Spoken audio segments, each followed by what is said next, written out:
Let's dive into a conspiracy theory that's as dramatic as it is controversial. It even has a name that sounds like it was ripped straight from a cheesy spy thriller, the Golden Billion.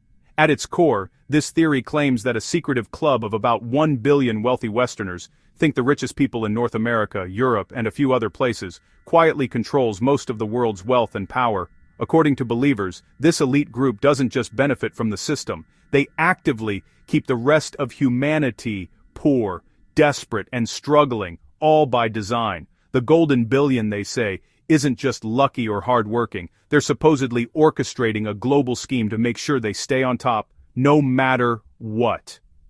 And what about everyone else? In this worldview, the rest of us are just resources to be managed, obstacles to be controlled, or problems to be contained, never equals. The theory takes real complicated issues, like global inequality, poverty, and the gap between rich and poor, and pins them on a shadowy cabal instead of the tangled realities of history, economics, or politics.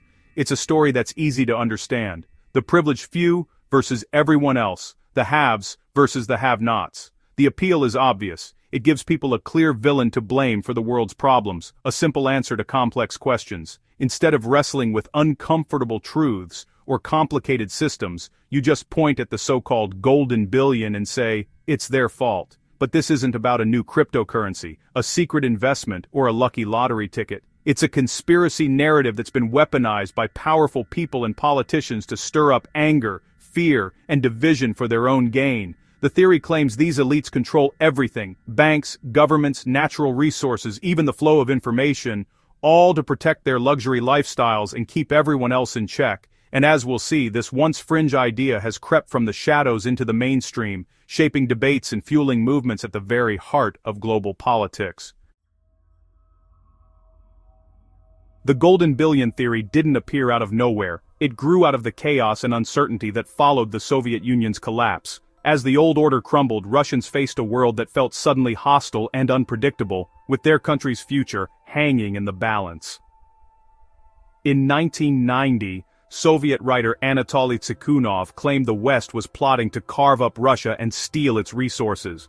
His warnings echoed the deep paranoia and suspicion that had long simmered beneath the surface of Soviet society.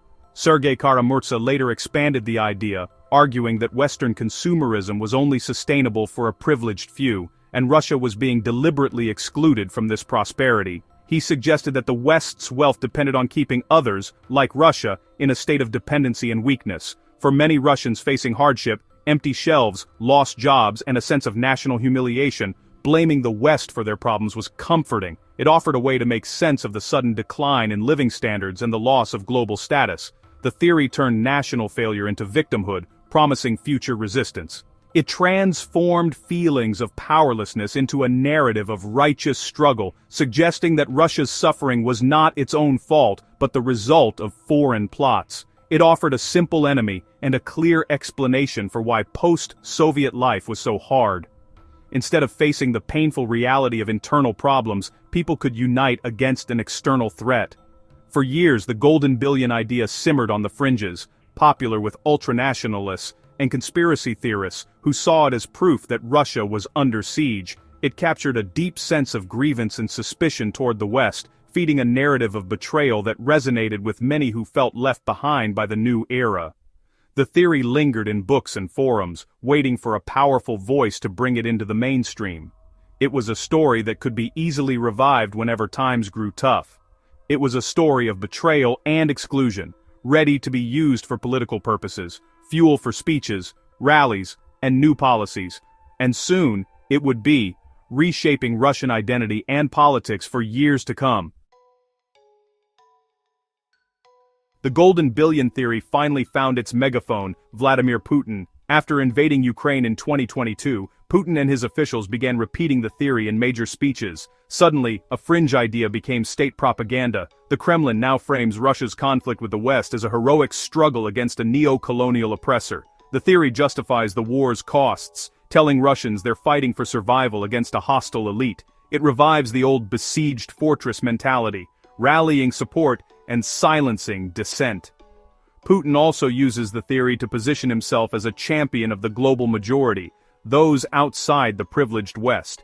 He talks of building a multipolar world, appealing to countries with their own grievances against Western dominance. By adopting this narrative, Putin turns his conflict into a global crusade for justice. It's clever propaganda, recasting Russia as a freedom fighter on the world stage. In the digital age, a conspiracy is only as strong as its distribution network, and Russia's is formidable. Telegram is the Kremlin's platform of choice, thanks to its loose moderation and global reach. After being banned from Western social media, Russian state media, and diplomats flooded Telegram with propaganda. Hundreds of official channels form a global echo chamber, amplifying the Golden Billion narrative in dozens of languages. These channels mix routine announcements with hardcore disinformation, making propaganda seem official and trustworthy. The result, a relentless 24/7 machine that spreads Russia's version of reality worldwide. Even as Russia grows more isolated, its digital propaganda keeps muddying the waters for millions. For the Kremlin, the Golden Billion theory isn't just talk, it's a tool to justify invading Ukraine. Russian propaganda claims the war is a preemptive strike against a Western plot to destroy Russia. This flips reality. Russia is cast as the defender, not the aggressor. The war is framed as existential, not imperial, a sacred mission to protect the motherland. The theory also deflects blame for war crimes and global crises, accusing the West of hoarding resources and causing suffering. Any accusation against Russia is spun as another move by the Golden Billion. The narrative extends to a supposed cultural war, with Russia defending traditional values against Western decadence. By fighting in Ukraine, Russia claims to be protecting not just itself, but all non-Western societies. The war becomes a crusade for cultural and spiritual purity, at least according to Kremlin propaganda. The Golden Billion theory doesn't stand alone. It's mixed with other wild conspiracies for maximum effect. Russian officials, including Putin, have called the Ukraine war a fight against literal Satanists. The claim the Western elite isn't just greedy, but spiritually corrupt, seeking to impose a satanic worldview. This rhetoric appeals to religious and conservative audiences, turning geopolitics into a holy war. The theory also borrows from Western conspiracies like QAnon and the Deep State, accusing shadowy elites of orchestrating global events. By echoing these ideas, Russian propaganda taps into existing networks of conspiracy believers worldwide. Everything, pandemics, elections, wars, becomes part of a grand battle against the same evil cabal. For believers, it's a way to make sense of chaos, but this worldview is built on fiction, fueling paranoia and hostility. It's a flexible, dangerous narrative that can justify almost anything. The Golden Billion theory isn't just for Russians, it's a key part of Russia's global pitch. The Kremlin uses it to appeal to countries in Africa, Asia, and Latin America, tapping into real grievances about Western colonialism. Russia presents itself as the leader of a new anti-colonial movement, fighting for a multipolar world. The theory frames Russia's conflict as part of a global struggle for liberation. Russian media and diplomats push this message in multiple languages, highlighting Western hypocrisy and promising partnership. But while Russia condemns Western imperialism, it wages its own war of conquest in Ukraine. It's a cynical strategy, exploiting historical pain for geopolitical gain. So, what do the facts say? There's zero evidence for the Golden Billion theory. Experts agree.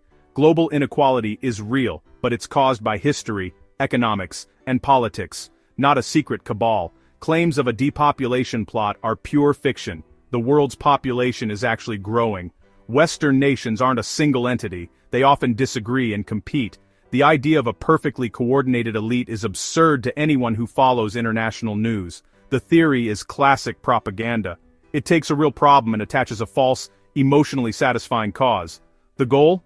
To justify Russian aggression and rally support against the West. It's easier to blame a shadowy elite than face hard truths or take responsibility. In the end, the Golden Billion theory is just a story, a powerful, baseless one. It's a narrative that's been repeated so often, it can start to feel real, especially when it's echoed by those in power, or amplified by the media. But at its core, it's nothing more than a myth, crafted to explain away complex realities with a simple, sinister plot. There's no evidence of a global cabal or a secret plan to control the world. The theory relies on shadows and speculation, not facts or proof. It thrives in the absence of transparency, feeding off people's fears and uncertainties. It's political fiction, born from Soviet paranoia and weaponized by the Kremlin.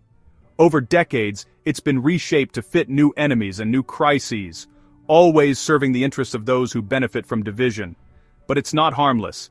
It divides the world into us versus them, fueling suspicion and hate. It encourages people to see neighbors as threats, and strangers as enemies, deepening rifts that are hard to heal. It gives authoritarian leaders an excuse to silence critics and justify wars. By painting dissent as treason and opposition as foreign sabotage, it becomes a tool for repression. By framing aggression as defense against a satanic elite, it poisons public discourse. It turns debate into accusation and disagreement into hostility, making compromise nearly impossible. The theory twists real anxieties about inequality into a narrative of conspiracy and betrayal. Instead of addressing the root causes of hardship, it blames invisible enemies, distracting from real solutions. It's designed to provoke emotion, not reason. The more people feel anger or fear, the less likely they are to question the story or seek out the truth. Russia's global propaganda machine shows how seriously information warfare is taken today.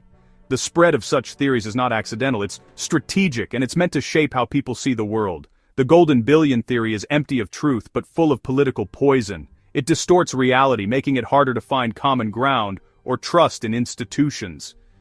It's used to justify violence and stoke division, all while pretending to fight imperialism. The real danger is not in the story itself, but in how it's used to manipulate and control. The best defense? Clarity, facts, and refusing to fall for paranoid fantasies. By questioning what we're told and seeking out evidence, we can break the cycle of fear and division and choose a future built on truth.